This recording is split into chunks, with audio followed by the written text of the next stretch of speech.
Hello, everybody. Welcome to EFL Championship predictions for round 30. Sam, for the fifth time this season, it was a draw at the weekend. 7-all.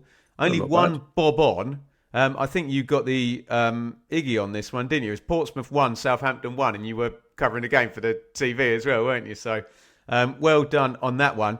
We have two public apologies to give out. We'll give them during the show. 16-8 is the aggregate score with the 5 draws. Let's dive straight in. Friday night football, Sam. You're up first. And it is Bristol City versus a Derby team who are strangely much better away from home than they are at home. And I'm going to continue that trend. I feel like I'm rubbing the Bristol City fans up the wrong way at the moment, and it's not intentional. Got a lot. I think the owners are rubbing the Bristol City fans up the wrong way at the moment as well, aren't they? I just saw a couple of bits of grief. I don't tend to look anymore because I think it's not worth my time. But I saw a little bit of stick coming my way because I didn't have them in a promotion conversation that I had on 5 Live the other day, and I'm sure that was just a missight. Is that the terminology? That was oversight. Just an oversight. Sorry, I can't speak today, can I? But sorry, Bristol City. I know that was massively important to beat Sheffield Wednesday for obvious reasons, especially the week they've had and the uncertainty over as to whether they're going to add to their squad. But as filthy as that Derby West Bromwich Albion game was, I'm going to go for the Rams to continue in the same vein on the road, and I'm going to go for a 2-0 Derby win. Oh, comfortable. That one's interesting. Okay.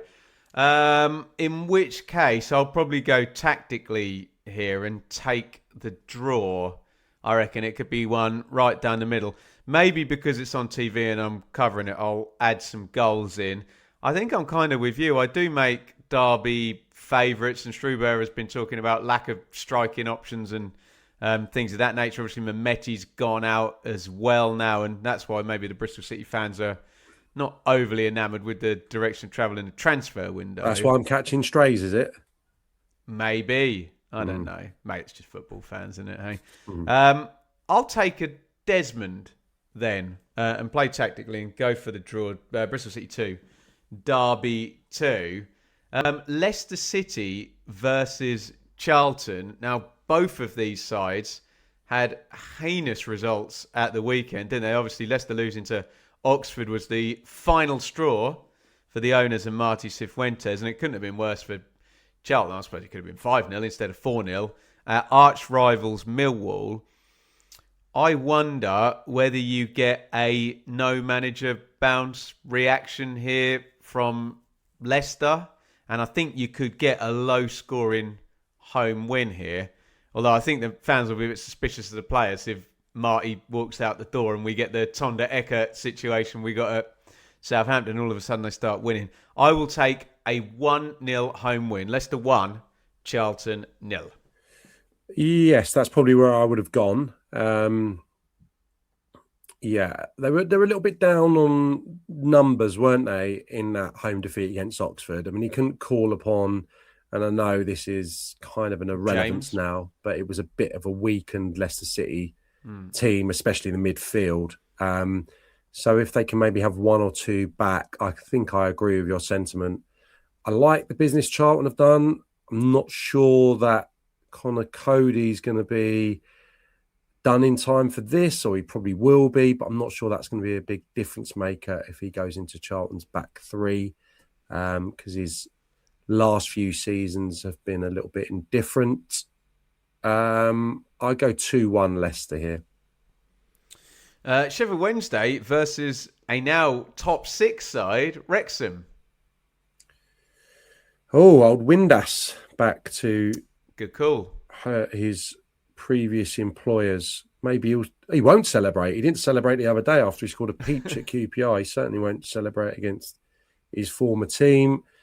But I can't look beyond another Wrexham win here, albeit I don't think they were particularly good at QPR. That was a smash and grab, wasn't it, by any means? Reading the QPR fans' comments, I think they were quite happy with the performance. But I will go for Wrexham here, and I'll go for the same score, 2-1 Wrexham. Yeah, you've got to go away win.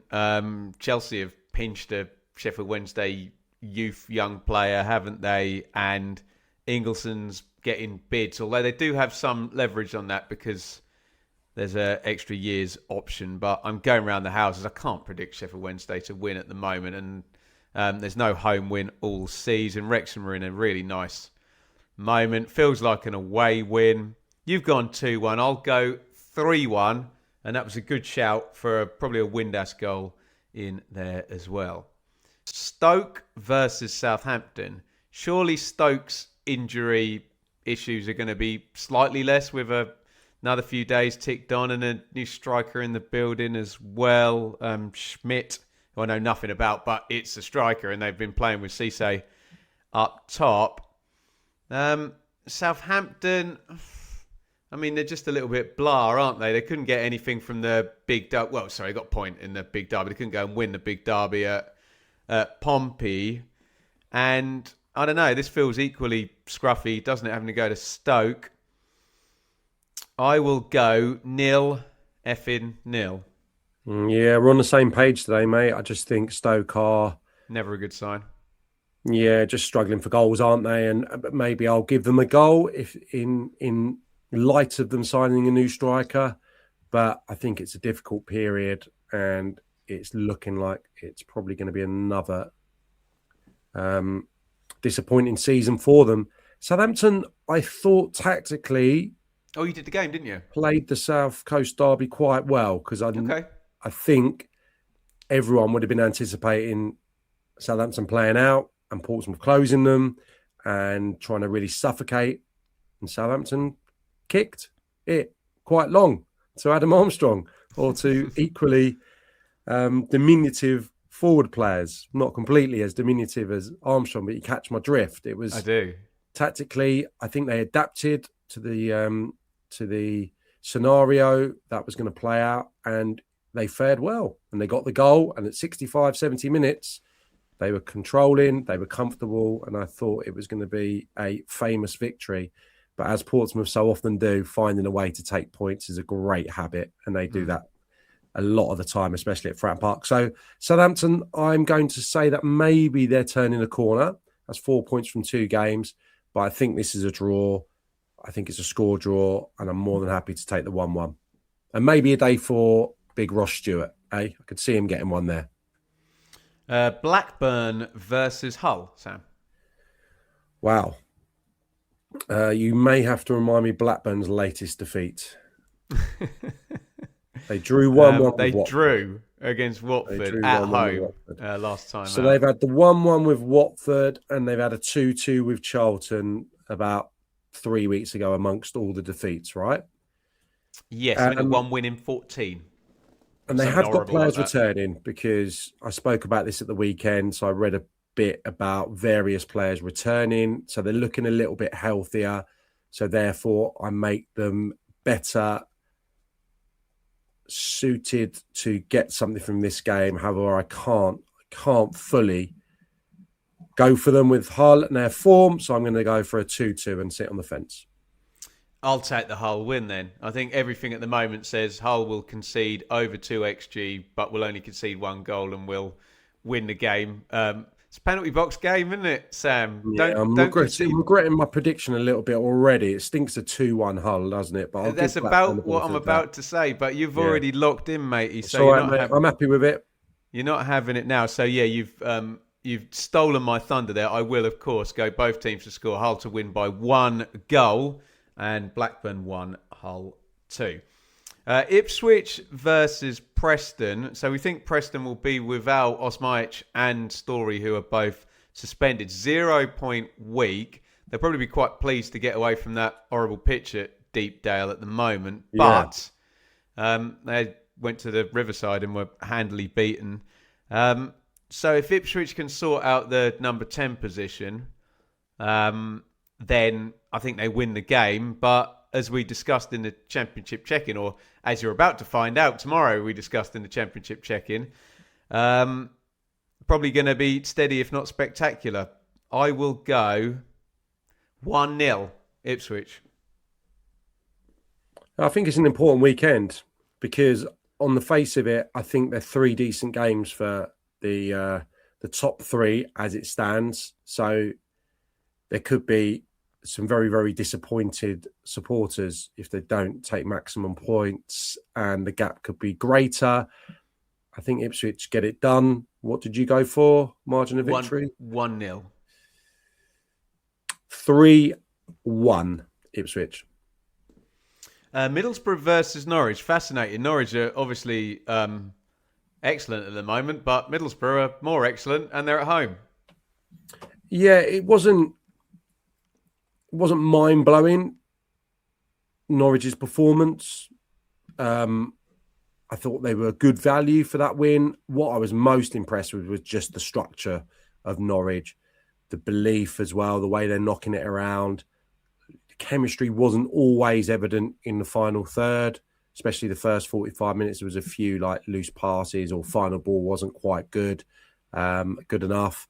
But then all of a sudden, Slimane and Ahmed, this kind of 3-week telepathic understanding that the Norwich fans are enjoying became very, very evident again with them in combination for not one, but I think 2 of the goals. I think Diallo actually played the ball across for Ahmed, but it was Slimane who made the initial run. And Slimane's not your normal number 10 profile because he's someone that you can hit from deep. He's quite physical. He plays 1 and 2 touch, but he played some lovely passes last night. Nice touch. And that McCann was a brute. I haven't seen him for 90, but he's a player, isn't he? Yeah, I spoke to the Coventry guys afterwards, and they said that, a lot of their game plan was focused on him. And he's not that easy on the eye. A bit like Slimane, really. Bloody effective, though, isn't he? Oh, he's so effective, and he covers so much ground. So much ground. He must be 6'4", 6'5". Yeah. So he's a big lump. He can move, though, can't he? He can shift. And I think he's one of those... when you get I remember Peter Crouch being this. Peter Crouch used to cover so much distance. And you think that he was probably just positioned in the 18-yard box or in the confines of the 2 posts to be a target. He used to cover so much ground. And I think he's one of those, Makama, bit deceiving that he's getting through a lot of work. So, no, I really like Norwich. However, we're doing the Norwich game here, yeah? Just Borough Norwich, yeah. I think Middlesbrough are going to win this. I don't know why. I just think that might have taken a lot out of the Norwich lads. I don't think it's just going to be plain sailing all the way up the table here from now. I think they'll probably finish, if you're going to want a prediction now, probably somewhere around 12th or something. So I think they're going to be miles away from trouble, Norwich. But I think they lose here. And I think they lose here 1-0 Middlesbrough. Oh, that's interesting. I thought you were going to stack the goals up. I think one of us had a bonus point in a Johannes Hoff-Torrup versus Michael Carrick game. I think there might have been a 3-2 in one of these before. So I'm tempted with the 3-2, but I might take a 3-1. And as much as Norwich were really good to beat Coventry, I just think the away game, and I just think Borough in a better moment as well, means that they'll get the job done. And you know what happens if Borough score in the first 20 minutes of this game, I think it opens up and they go on to win. But yeah, I've got to give Norwich a goal, given all the things you said about their attacking roster. I'll tell you who's a great player, Ben, just before you go. Fisher. The fullback played both sides last night as well, didn't he? He is Kevin Foley of Luton fame, reincarnated. Yeah. Honestly, same player. Lovely footballer. So I will take Middlesbrough 3, Norwich 1. And it is a public apology time. Millwall versus Sheffield United. We both thought Ipswich would beat Sheffield United, and the Blades went there and won. So you do it, Sam. Apologise to the Blades fans. To the Blades fans? Yeah. Really? Did I take Ipswich? Did I? We both took Ipswich. Oh, blimey. Sorry, because my sentiment this week has been, I saw that coming. Sheffield United, difficult game for everyone. So shows you what a charlatan I am. Sorry, Blades fans. We love you. We love a chip butty. We love Tony Curry. We love Tony Agana. We love Brian Dean and his first Premier League goal. Dane Whitehouse, you name it. Oh, there you go. How's that? Reeled a few out for you there. Very good. Right. I'm up first on the predictions. You've nailed it there.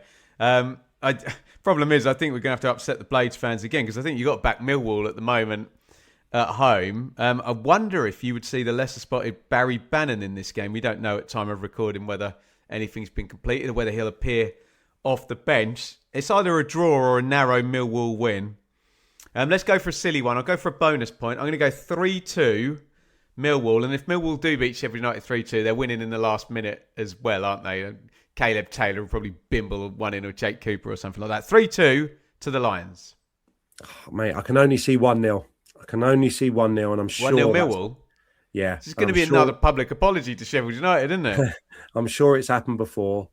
I just think great win last week against Ipswich, and it can be a really powerful place, Bramall Lane, I think, especially against the big guns in the table. But they're coming from so deep, aren't they? They're going to be absolutely fine. We know that. But obviously, I think the narrative after every game that they win is, can they motor up the table and get in the playoff? They've not been good away from home, have they, Blades? No, there's been a big, I think, is it 5 wins and 2 draws at Bramall Lane, I think, like across the last 7. But away from home, certainly a lot more challenging. And I just think Millwall, big atmosphere, unbelievable belief. That could be as near as full, couldn't it? I think for this game against a big club, 1-0 Millwall, like one of those cup games from a few years ago. Oxford versus Birmingham. Now, Sam, I'm going to do something I've never done before. We should be giving Oxford a public apology here because both of us predicted Leicester would beat them. But like at school, one of you has ruined it for everyone else. So we got a very sarcastic, snarky comment, and it had the hashtag teams like Oxford in it, which I hate. It's like a bit small-minded, and we try our best to be very balanced on these predictions. So Oxford should be getting a public apology for their brilliant win, but I'm not going to give one because that comment annoyed me so much that I am retracting the public apology that would be thoroughly deserved for Matt Bloomfield after 5 points in his first week in charge. But Sam, how are they going to go against Birmingham? Good question. They deserve so much credit, and it's been lost, hasn't it? Outside of Oxford because of the story with Cifuentes. So massive credit to Matt Bloomfield, change of shape. Pert Harris, brilliant. McDonnell, brilliant, who supposed to be getting rave reviews at Mansfield early part of the season. It was nice that Long got the goal. I looked that up at the weekend. 13-year association, I think. Wow. Which is just incredible.